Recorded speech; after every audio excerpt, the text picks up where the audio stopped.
J'ai échangé de ça hier avec le président Emmanuel Macron en lui disant je veux juste des autorisations que même les avions militaires arrivent ici avant que vous me demandiez pour pouvoir rapatrier les Gabonais qui sont en détresse. Et il a accepté. Ils vont faire les papiers une fois qu'on a les autorisations de survol pour atterrir. On vient nous chercher.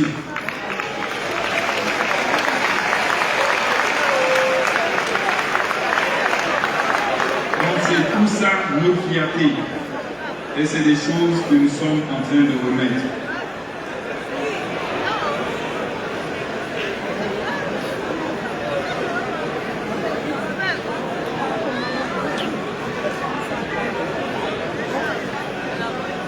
Quand vous viendrez vivre à Libreville, vous pourriez poser le problème. Je suis content que vous en parlez. Mais le délégué spécial, il est au courant. Si vous avez de la compétence dans ce domaine, venez nous apporter des conseils. Nous sommes preneurs. Moi, je suis preneur de tout ce qui peut arriver.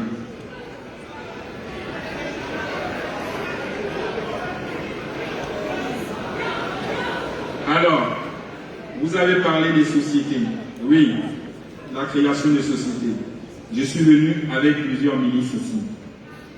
Ce que je vous demande, c'est de prendre le temps de discuter avec eux pour qu'ils vous orientent sur des projets. Ne venez pas. Il y a des secteurs qui marchent au pays. Les mines, les bois, l'agriculture, ça va marcher. Les agrégats des matériaux de construction, le gravier, le sable, ça peut marcher. Donc en discutant avec le ministre des Mines, il peut vous dire comment obtenir un permis, comment arriver, comment ouvrir une carrière. C'est des choses qu'on a laissées aux mains des autres et qui se bradent des milliards de notre pays dans ce secteur. J'ai ici M. Alain-Claude Kouakoué de Mika Service qui nous fait des routes. Mais c'est une bagarre pour avoir le gravier. Chaque jour, nous échangeons. Il me dit, moi, on a laissé ce secteur aux autres. Et comme il est concurrent avec les autres, parfois, on ne lui livre pas le gravier. Il n'a pas de gravier. Et qu'est-ce que nous avons dit? Il faut créer les champions nationaux. Et moi, je vais les créer. Ce slogan que les autres ont fait qui n'ont pas créé, je vais les créer. Nous avons échangé. D'un côté, c'est pas un miracle. Il a commencé, il vendait du gravier. Aujourd'hui, il est devenu propriétaire de pratiquement toutes les cimenteries. Et c'est son État qui l'accompagnait. Donc nous aussi, il faut savoir accompagner les autres, il faut les aider.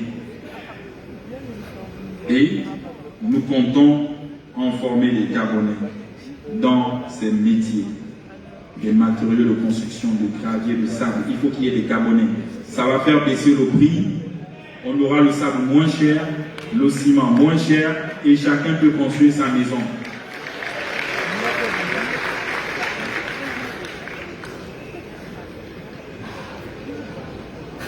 Mes chers compatriotes de la diaspora, l'implication fébrile des compétences de la diaspora dans la recherche des solutions concrètes aux multiples crises qui frappent notre pays est plus qu'une évidence.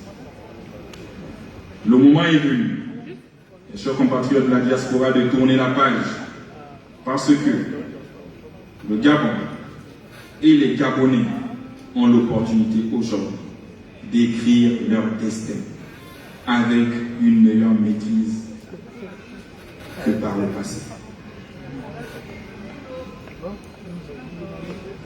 Et je suis ici devant vous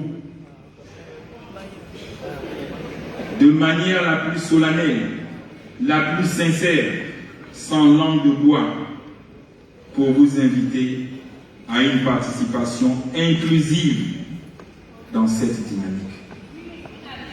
Aidez-nous à vous aider. Aidez-nous à changer le pays. Notre pays est en pleine mutation et nos partenaires le reconnaissent. Nous avons, en si peu de temps, amélioré l'image du Gabon. Les réformes engagées vise à atteindre un seuil de développement convenable. Dans ce 21e siècle, je le dis, celui qui n'aime pas le progrès se fera sans lui. Celui qui n'aime pas le changement se fera sans lui. Je peux vous assurer que le Gabon avancera vers la félicité et avec vous. Votre rôle ne devrait pas se limiter à la revendication. Vous devez apporter l'expertise cumulée en France et en Europe dans la création et la gestion des entreprises. Vos capitaux sont fortement attendus pour l'investissement dans les projets économiques, sociaux et culturels. Tout ceci est un message à l'endroit des investisseurs de notre diaspora. Nous vous invitons à vous intéresser au secteur du tourisme, de l'économie numérique, de l'agro-industrie et des services. Aujourd'hui plus qu'hier, notre engagement et notre détermination sont fermes. Je vous appelle à la mobilisation pour qu'ensemble, nous apportons des solutions nécessaires au changement des mentalités et des valeurs.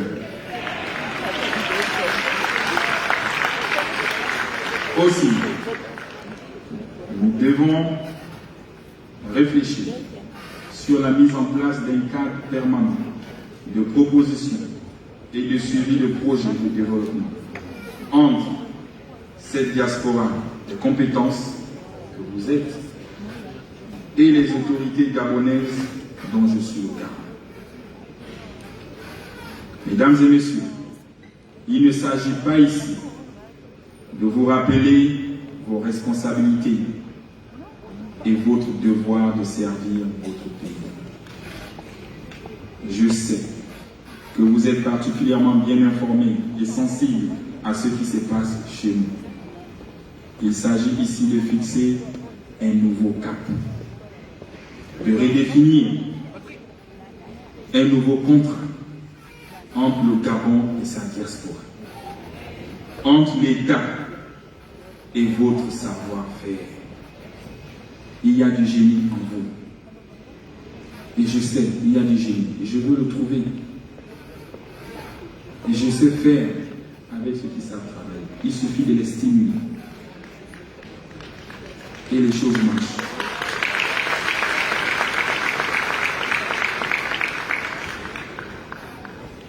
Parmi les 1000 recommandations du dialogue national inclusif figure la création du Haut Commissariat de la diaspora. J'adhère et je vous invite à réfléchir dès maintenant au statut de cet organe. L'État y mettra un fonds qui servira à accompagner vos différents projets et vos diverses situations. Mais la bagarre va arriver. Et qui sera le président? Puisque les Gabonais me posent. Qui allez-vous choisir? Et c'est là la bagarre. Donc, travailler sur les statuts. J'ai eu une bonne expérience auprès du ministre des Affaires étrangères. Quand il est arrivé à Dakar, nous avons créé le Conseil gabonais du Sénégal. Nous avons mis les statuts en place. On s'est dit, 5 ans c'est trop, c'est les jeunes qui arrivent, 2 ans, renouvelable une fois je pense, et après quelqu'un d'autre prenait la main. On a mis la démocratie au sein de cet organe. Et aujourd'hui ça fonctionne au Sénégal.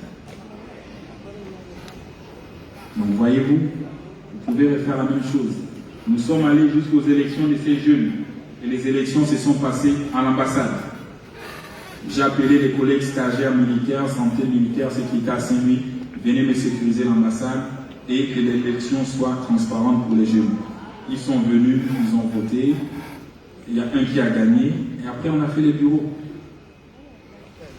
Et chaque fois qu'on voulait les aider, on passait par le Conseil gabonais du Sénégal. Chaque fonctionnaire que nous étions, chacun payait, je pense, pour, je ne vais pas dire les mois nantis, il y en a qui payaient 20 000, nous on était à 100 000 ambassadeurs attachés de défense qu'on versait chaque fin de mois pour les aider. Et là, vous avez la chance, c'est l'État qui vous aide, qui met ce fonds. Allez-y vite, apportez-nous des conclusions. Travaillez avec votre ambassadeur et que les choses démarrent. Je suis quelqu'un, j'aime aller vite. Quand je finis un match, je passe au second match. Je ne m'occupe plus de cette période extérieure. Donc apprenez à travailler avec moi. Je travaille debout. Ils le savent, moi je aussi le sais. Et quand je suis debout, je réfléchis mieux. Quand je finis un problème, qu'on ne me ramène plus le même problème, je passe seulement pour le contrôle.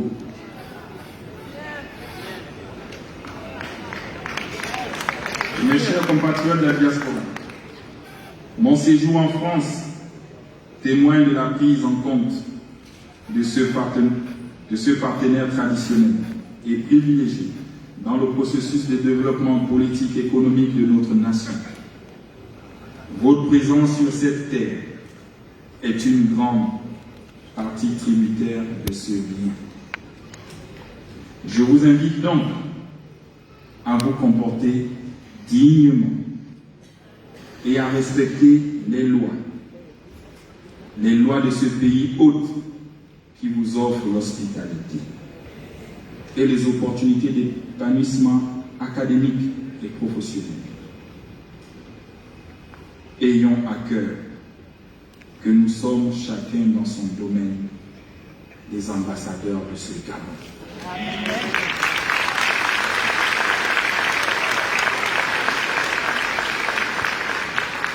Mes chers compatriotes de la diaspora, unis dans la concorde, c'est enfin notre histoire réellement félicitée.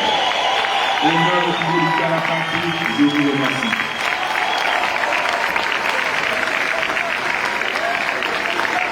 Nous vous remercions, Excellence, Monsieur le Président de la République. Mesdames et Messieurs, distingués invités, nous allons clore cette cérémonie comme annoncé en chantant tous ensemble pour terminer notre hymne national dans quelques secondes.